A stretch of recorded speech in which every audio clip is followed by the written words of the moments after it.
This is TWiT. All right, folks, let's get into the show today. We're going to kick things off with a conversation about probably one of my least favorite subjects, but I love that there is attention being paid to one of my least favorite subjects because it means that folks that exist in the crypto space need to be paying attention to the way that they're playing around with this funny money. Joining us to talk about California's new, attention being paid to crypto is Ben Pimentel from Protocol. Welcome back to the show, Ben. Thanks, Micah. I thought you were going to say California is your least favorite subject. That's only second. No, I kid. So let's dig into this first with Web3, with crypto, with all of these buzzwords. I think that it is unlikely that somebody who's watching the show hasn't at least heard of these things. But I thought it would be a good idea to kind of kick things off with the sort of regulational, we'll go with that, the regulational focus that is taking place right now. Can you tell us kind of when, for example, in your headline, you say California is pushing for its own transparent crypto regulations. When we say crypto regulations, is this cryptocurrency on its own? Is this cryptocurrency and these things we hear about called NFT, the blockchain? Can you give us a basic sort of scope for these regulations? Sure thing. So what happened was California Governor Gov Newsoms issued an executive order focused on crypto, which sort of sets the tone for how to regulate not just the currency, but it's actually the technology. I mean, like you said, crypto, which sort of took off around 2009 when Bitcoin was released, and has now really expanded into as of this morning, 1.7 trillion market. It's very volatile. And there's a lot of concern about where it's headed. At the same time, a lot of people are excited about the technology. And of course, California plays an important role in this space. This is with the home of Coinbase and Ripple and other technology companies focused in this space. And so it's sort of underlines the heightened interest and emphasis on Bitcoin and blockchain. And you mentioned NFTs, which basically just exploded last year in terms of as an important segment of this market. Mm-hmm. So with all of this sort of having more attention paid to it, we've seen quite a few of these attempts to sort of scam the system, to try to earn money that maybe a person should not have been earning. We saw some different folks. In fact, there was just recently a story about a couple who were able to pull a bunch of money in cryptocurrency out from under many different people. And then they were able to launder this cryptocurrency through a bunch of different methods and almost got away with it, but they did get tracked down. I'm curious if we could talk a little bit more about this executive order in particular and whether or not this is a focus more on sort of laying a base, or is this a response to the potential financial loss that can take place with cryptocurrency, the fact that this crypto space is ripe for abuse, and maybe it's a little bit of both. Maybe it is laying a base. Maybe it's also a response to this. I'm curious about your thoughts on that.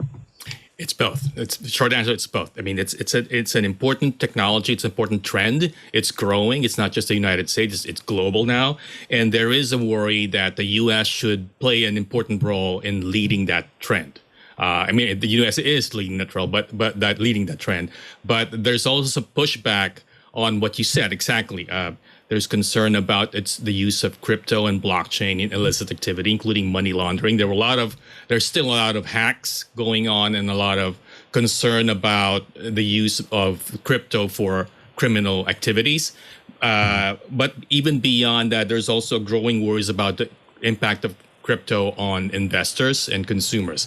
Because, I think it was last week when Fidelity announced that they're now going to be accepting blockchain, Bitcoin for retirement funds. And that's worrisome for some people because the view is that if you're going to be messing around with people's money, going to be enticing them to invest in this, you have to be disclosing a lot of information. That's sort of the thrust of the SEC now and other regulators, because consumers need to know, what's behind this. In the same way that when you invest in publicly traded companies, you will get reports constantly. They are required to let you know how the business is going and what problems are arising. And that's sort of the focus now of some of the regulatory initiatives. But at the same time, there is also a worry that the U.S. will fall behind if there's too much regulation. If there are people who are saying, hey, we should stop this because the rest of the world is running with this technology.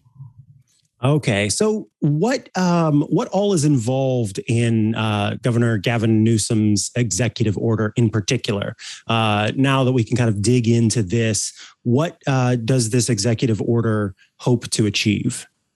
I mean, it's basically much echoes a lot of what the Biden executive order on crypto, which came out last March, has already said. I mean, it's sort of, it just reaffirms the view that this is an important technology, so there should be more research, there should be more conversation between regulators and the crypto companies, while at the same time also focusing on making sure that it doesn't turn into a trend that leads to instability in the financial system, and that there are enough safeguards when it comes to security. The hacks are still a problem because of the decentralized nature of blockchain and cryptocurrencies. So it's becoming a major problem when it comes to law enforcement and even national security. Even the Ukraine war now has become a part of the issue because there have been a lot of we heard about the sanctions against the allies of Vladimir Putin, right? And the fear has been, and there's the debate on whether these oligarchs and the Russian government itself can use crypto and Bitcoin to bypass those sanctions. So it's both sides of the equation in terms of making sure that crypto innovation continues, that the U.S. it plays an important role in that, while at the same time making sure that it doesn't lead to the problems that a technology that's not regulated leads to. Understood. So let's talk about kind of the reaction, because I have to think that just like big tech, anytime you hear about these lawmakers moving to regulate big tech, then Apple, Facebook, Google, all sort of kick up their people that talk to lawmakers, and also kick up the people that talk to the general public and start putting out, stories about how the latest regulation is going to ruin everything and everyone's going to never be able to use their devices again, et cetera, et cetera, et cetera. Have you been paying attention at all to the reaction to Governor Gavin Newsom's new executive order? Do we know kind of how people are responding to this, what the crypto folks are thinking about this? Is this a moment of excitement and joy for them because it's a further sort of substantiation of the, or rather a further encouragement of the validity of crypto? Or are they going, oh no, don't tread on our crypto?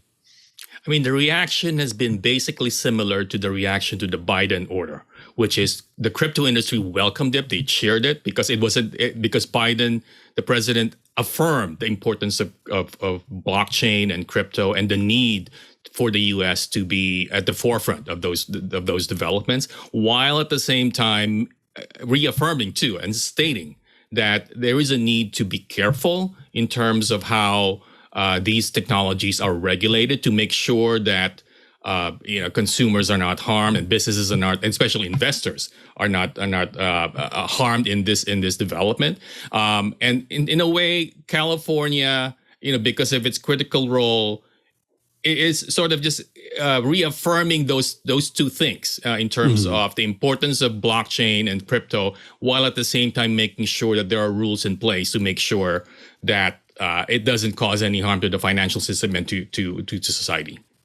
Understood. Yeah. And this is hardly the only kind of as you mentioned in your article, California is kind of of course, technology plays a big role here, but particularly we've seen a lot of financial technology stuff really ramping up.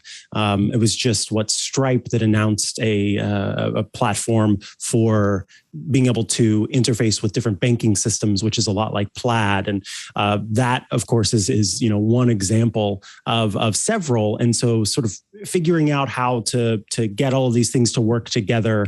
You mentioned that California has that Office of Financial Technology and Innovation, yes, and that they are paying attention to all of this.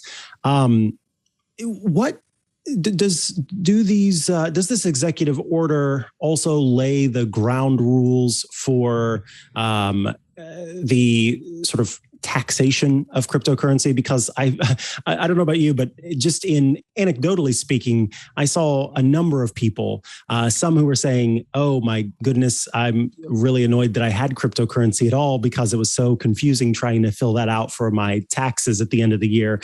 And then there was one story where a person had said that their accountant asked them if they had any cryptocurrency, and when they said no, their accountant was like, "Oh, thank God." So does this lay the groundwork for that? Or is this kind of the jumping off point, and more to do with taxes will come later on? That's a big issue. I think on the national level, the infrastructure bill was passed last year, last year, and there's a provision there that contains that focuses on taxing people who are involved in the blockchain ecosystem, which the industry is pushing back against because it sort of, if you're a software developer, you technically, or the suggestion of the language is that you could be taxed.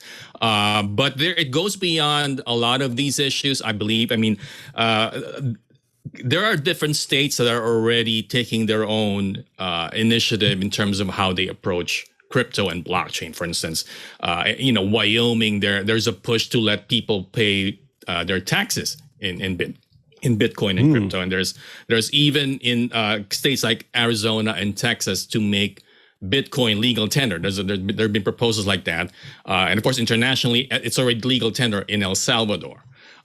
So there are all these developments, and I think California rightfully is responding because a lot of these debates, I think, and most of the experts I talked to, will be settled at the national level. It'll have to be Washington, it'll have to be Congress to come up with the rules related to this. But the states definitely will play a critical role in terms of maybe providing guidance, providing suggestions in terms of how it should be approached. Mm-hmm. Well, and I know what you're saying about taxes and Bitcoin, because I see that my friends get confused every time tax time comes around. Yeah, absolutely.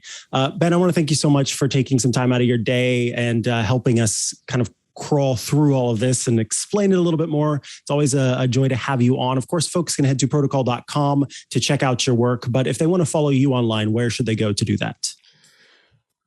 I'm on Twitter at Ben Pimentel, and of course, protocol.com is our main site. And I also have a Google Voice number they can reach me at, or reach me by email, bpimentel@protocol.com. Excellent. Thank you so much. All right. Thanks, Micah.